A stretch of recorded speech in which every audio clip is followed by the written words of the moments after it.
It's time to put down your copy of Micro Machines because back in 1993, Rock and Roll Racing was released on American shores, and almost a year later for us Brits. And when it did, it received overwhelming praise, on the Super Nintendo at least, if the gaming press was to be believed. A game that featured a brutal multiplayer mode, hazards, stunning graphics that really were such a massive jump ahead in quality compared to stuff like RC Pro-Am on the NES, of course. And then you've got the music. Hearing tracks such as Bad to the Bone, Born to be Wild, Peter Gunn, Highway Star, or best of all, the true godfathers of metal, Black Sabbath, and their #1 greatest hit track Paranoid, spewing out of the system in all of its tinny goodness, makes Rock and Roll Racing easily one of the most memorable 16-bit racers to ever grace the 4th generation of systems. And make no mistake, this may not seem like the biggest series out there, but everything on the lead up to that first release, well, it had more ups and downs than you may think.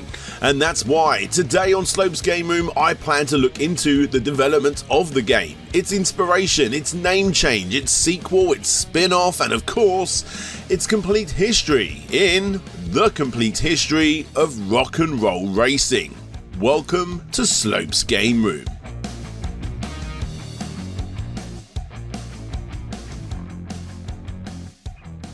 But before going ahead, I just want to say thank you. This last year I dropped what I believe to be my biggest and possibly best ever project, and as much as I love doing this job, to put it simply, YouTube just simply hasn't been telling you about it. This is why it's so important to make sure that all of you guys are subscribed, and arguably even more important to make sure you've clicked the notification bell in order to actually see these videos as and when they're released. I have some huge videos in the works for 2022, and as much as I love to make them, it'd be so nice if YouTube actually decided to notify more than 15% of my subscriber base. Regardless, thank you to you, all of my hardcore supporters that actually fight the fight and do what they need to do to actually see these videos. So once again, prepare yourself for the year where I blow up the channel, my social media channels, Discord, and I do all of that thanks to Skillshare, the online learning platform that's offering all of you awesome people 1 month for free for the first 1,000 that click my link below. If you're like me, the Sony Vegas video editing masterclass still teaches me things about the program that I had no idea about, and of course, for the professionals, you got more Premiere and After Effects tutorials than you could ever need. And obviously, it's not all about the videos themselves, it's about social media. If you want your content to be seen, then you need to not only get on these platforms, but you need to master them. A service specifically curated for learning, meaning that you get no ads, a service that's always launching new classes, and best of all, it's free for the first month for the first 1,000 people to use that link below. And if you're like me and you want to make 2022 the year of you, starting that YouTube channel, that art project, getting better on social media, or literally anything else, then Skillshare is the best free way to do it. Start exploring your creativity today.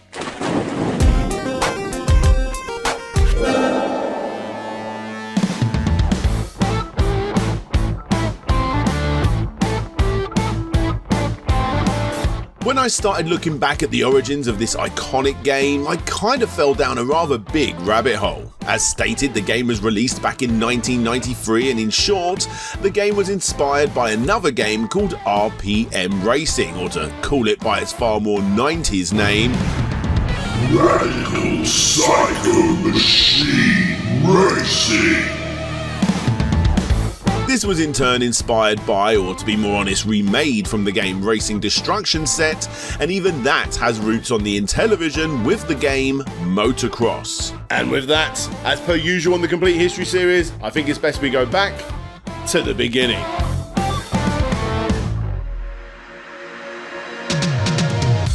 The year was 1981, and PBA Bowling was released on the Intellivision, one of the final games to be found as part of the Sports Network series, which was released between 1979 and 1981.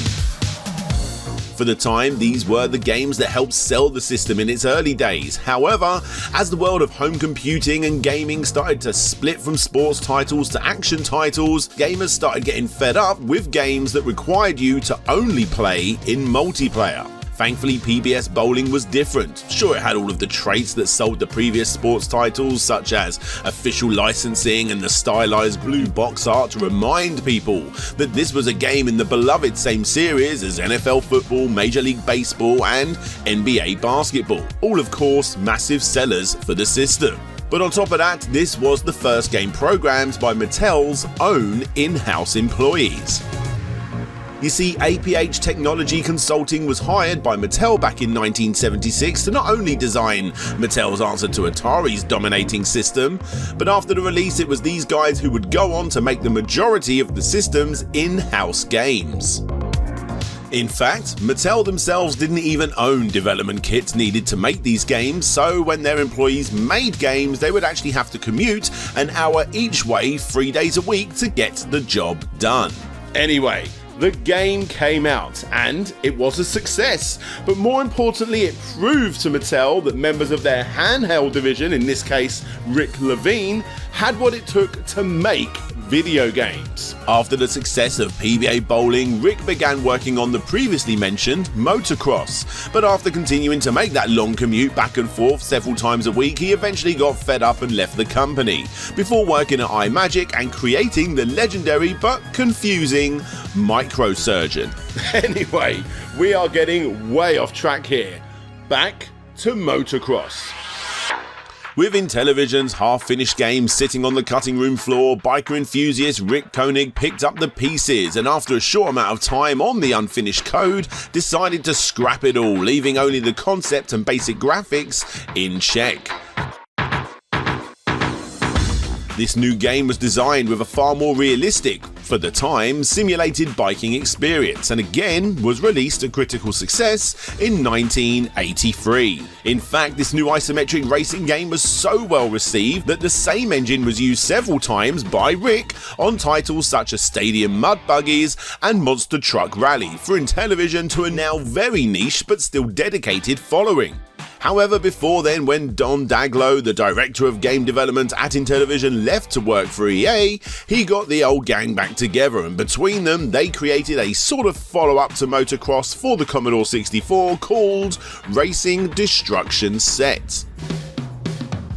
Now, for anybody that's ever played this very basic looking split screen game, the path towards rock and roll racing is finally starting to shape up here. Of course, going back and playing this Commodore 64 game nowadays is a little surprising, giving off a far more Excitebike feel compared to any kind of combat racer, but for the time, it worked.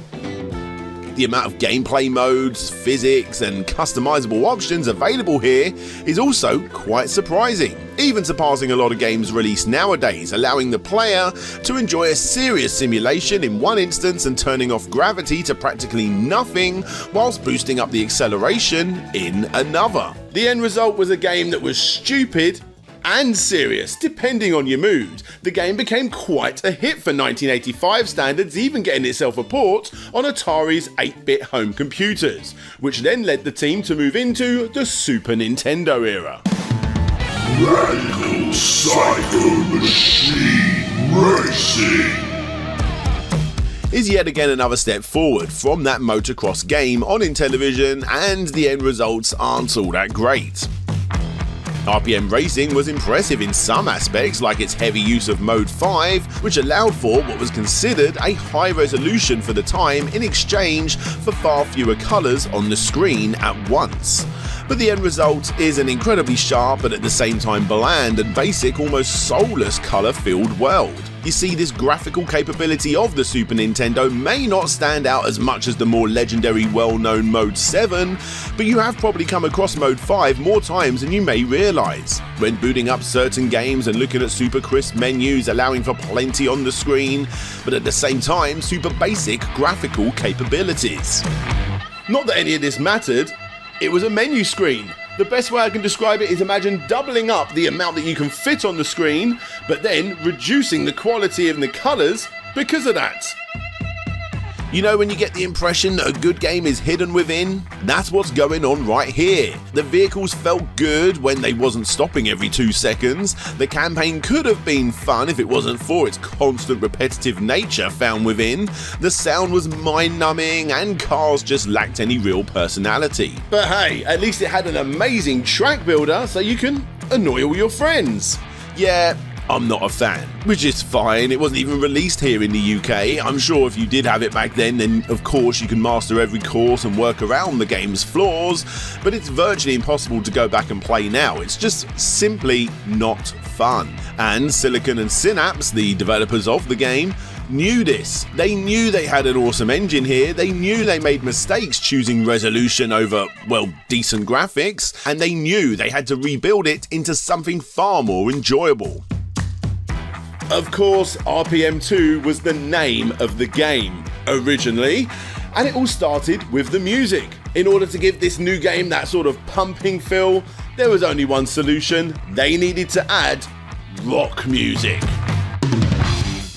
It just gives racing a great feeling. You know, when you're developing games and you do demos for games and there's no audio in them, you kind of, even though it's only a small technical part of the game, lose half of the game. Half of the emotion of the game comes from the idea. And it was from here that every single other aspect would fall into place, changing up the game from a sort of simulated and clunky isometric racer to a game that would allow for drifting, bouncing, but still negatively affecting your vehicle off the barriers, giving you wider tracks to spin around, adding more detail in exchange for high resolution, which sounds bad but is actually a good thing, pumping up the speed, giving you weapons, and chucking in some obstacles.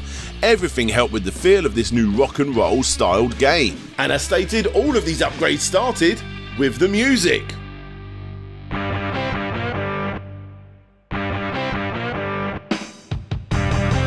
ZZ Top was the first track they implemented, and when all of the pieces started to fall into place, giving off emotion for the player, unlike anything Pro-Am or RPM could ever pull off, they not only knew that this was the way forward, but they couldn't understand why other companies weren't doing the same thing. It was like one of those ideas that seems so obvious when you hear about it. You think to yourself, why hasn't someone already done this? Why isn't everybody doing this? The first musician we contacted was actually ZZ Top. We thought, hey, maybe we'll call this ZZ Top's Racing or ZZ Top's Rock and Roll Racing. The amount of money for us to be able to get them was prohibitive. It was too expensive. So okay, that's the issue. That's why nobody's done this, because it just costs too much. Then we contacted a music service that provides low-cost licensed music in public settings like elevators and things like that, and when we looked through their library we found there was a ton of cool songs. So we licensed about half a dozen at a reasonable price, and we were able to adopt them into the hardware. It was like peanut butter and chocolate, it was just perfect. No matter what they did to the game, which of course were all good ideas, giving the game its hellish setting, pumping up the speed, giving you weapons, showing off hair metal obsessed aliens, whatever, in their eyes nothing made you want to drive more recklessly or more intensely than listening to bands like ZZ Top. Unfortunately, Led Zeppelin declined to be in this game.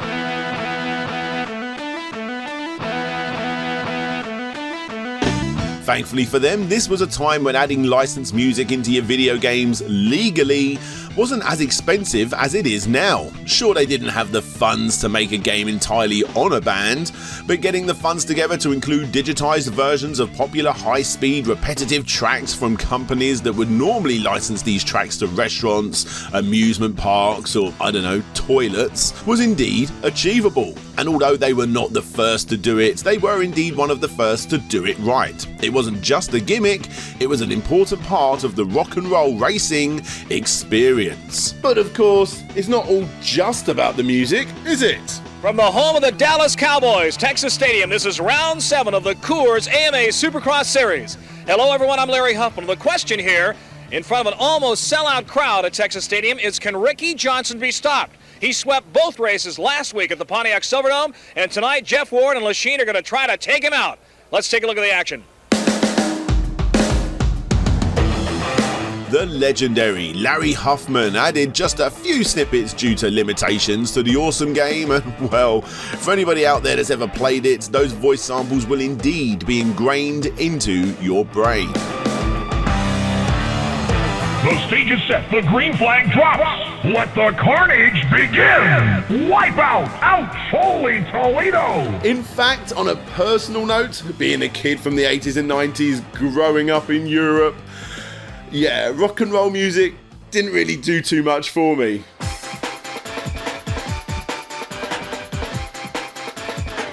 Sorry. When I grew up and eventually appreciated this sort of music, it was hard to hear it without hearing Larry for the longest time. Ivan unleashes hot fury. Whoa! Basically, rock and roll racing had great gameplay, it had great music, adrenaline-filled announcers, and manic multiplayer action that rivals the 16-bits best. Everything I just mentioned didn't come by chance, as explained. This was the long, twisting path that had been progressing since the early days of the 80s. RPM was the misstep that resulted in the developers spending way more time on the gameplay with this title. One of the main obstacles the team wanted to beat was the game's difficulty, and one of the ways they did this was by adding some very light RPG mechanics to this, a racing game. The idea was to make the game as accessible to players of all skill levels. Of course, the more you played, the better you would get, but with these constant upgrades being given to you as rewards for playing longer, even the crappiest of players would soon get to grips with the game and be able to complete it in their own way.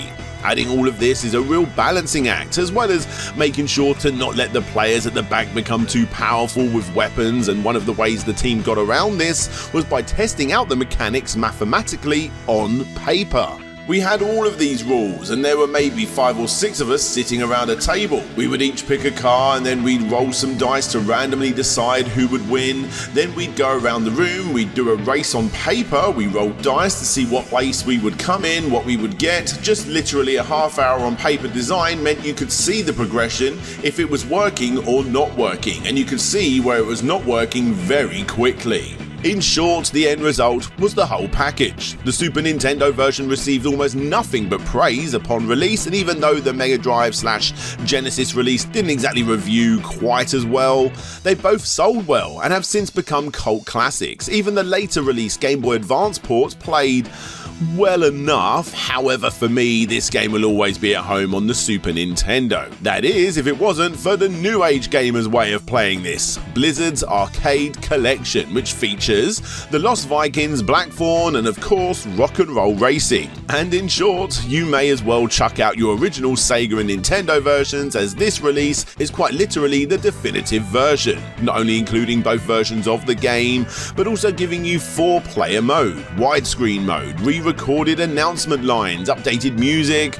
Honestly, it really is the blueprint on how these collection sets should be done, except for the fact that it's called Arcade Collection. These games never came out in the arcade, nor are they even arcade games.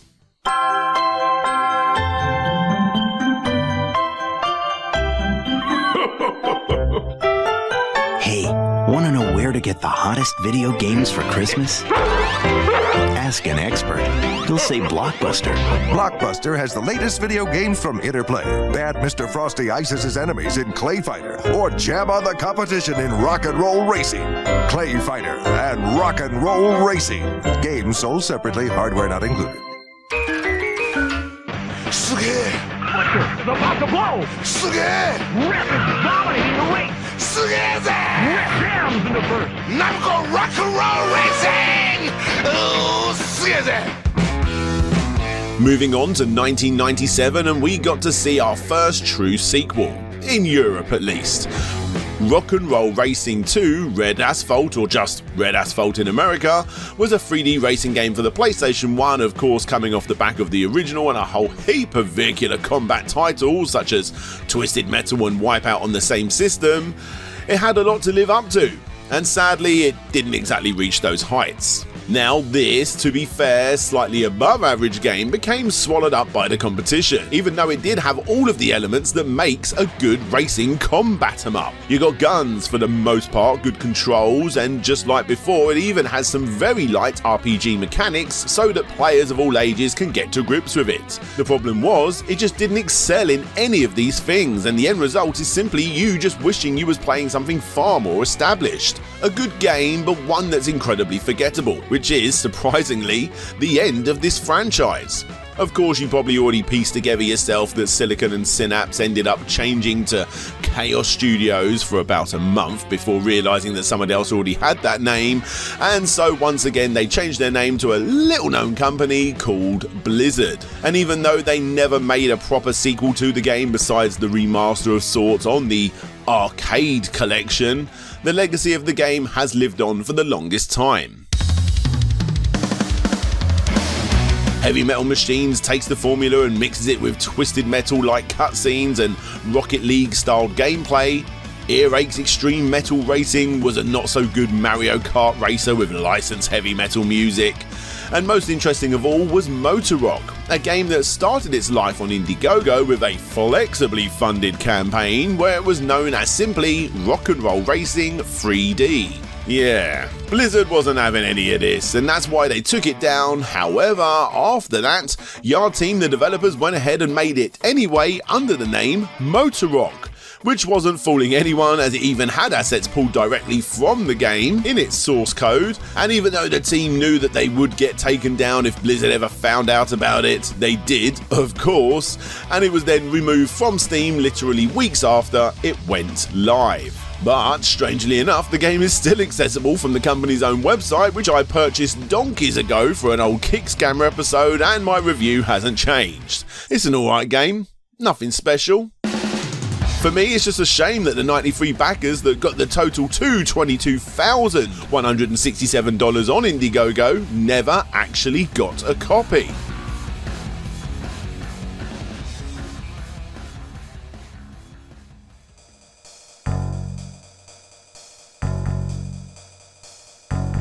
And that's it. Honestly, the legacy this game left behind was huge, and if you ask me, leaving it alone is probably a good thing. Similar to the Micro Machines games, the best ones are always going to be the originals.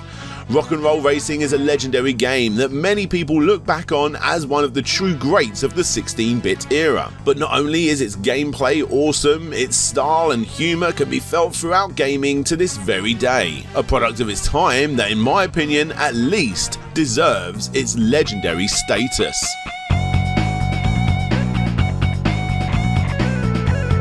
Hey there guys, thanks for checking out the video. This is of course the part of the video where I like to give a massive shout out to all of my Patrons and YouTube members that support the show, and I know I said it earlier on in the video, but thank you to everyone, Patreon, YouTube member or not, for supporting the show however you do that exact thing, whether it's just literally watching the video, giving it a like, leaving a comment, sharing it on social medias and Reddit or wherever else.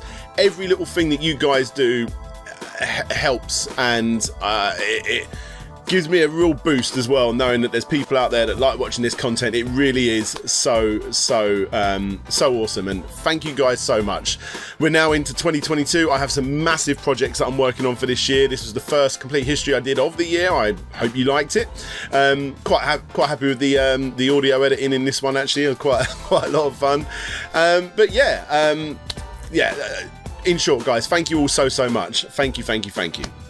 But extra special thanks obviously has to go out to all of my Patrons and YouTube members, with an extra big shout out going to the following people: Jim Bauer, the Sneaky Ferret, King of Carrot Flower, Chris Walker, Ray Blair, Vitas Varnes, Luke Jorgensen, Aggro Crag, James, Diggsy B, Michael Ridley Dash, The Action Saxon, Christopher Devero, Roll VP, Jay is Manchild, Daniel Terrares, Clan Bob, Mike Fallin, Nicholas Burtner, Taylor Rainwater, Dalton, aka aka Chevmatic, Jabba Al Aiden, Benjamin Guy, Man Shovel, Chris the Shapeshifter, Aaron Gorman, Big Rico, Richard Alderjic, Shadow Dragon, Ryan Holtz, Wobbles and Bean, The Wonder Ducks, Game Apologist, Dina, Lucas Softail, Intrigued Gaming, Ye Old Hamburglar, Jeff Mianowski, Solix Captor, Rovan Army, Jeremy Rodriguez, Tim Lum, Nick Pollard, Bram Perez, Gary Pinkett, more on him in 1 second, Conrad Constantine, Andrew Dalton, Retro to Next Gen, aka Lou, Kinglink Reviews, Todd Paul Float G, Sir Nelson, aka Akatimo84, sorry, Over Giles Zane, 8-Bit Gamer 88, Matt Jackson, Josh Gibbons, Ian Quell, That Gamer, Arista, Dina81, Shade Silence, Mind of the Unsane, Cheshire One, Vike Echo, Stephen, and The Cunning Linguist. Put them all out of order and it threw me off a little bit there. Like I said, I want to give an extra big shout out to all of those people, but extra big shout out to Gary Pinkett. He's been one of my longest running supporters for the show, and he's actually helped me, you Patreons and YouTube members know this already, help me make the Slopes Game Room Patreon and YouTube member exclusive website where you guys get to see all of my videos in their unedited director's cut form. Obviously the uncensored kick scammer videos, you get to see the unedited versions, things with different audio tracks in the background which had to get changed due to YouTube kicking off, get to see my old TV show, my remix area, my scripts, my junk files. There's so much on there, and thank you Gary Pinkett for helping me make this. And all of you guys out there, I know most of you have already seen the posts over on Patreon and the YouTube member tab as well, but go nuts and enjoy. But until next time guys, this is DJ Slope signing out, and hopefully I'll see you all next time. Bye bye.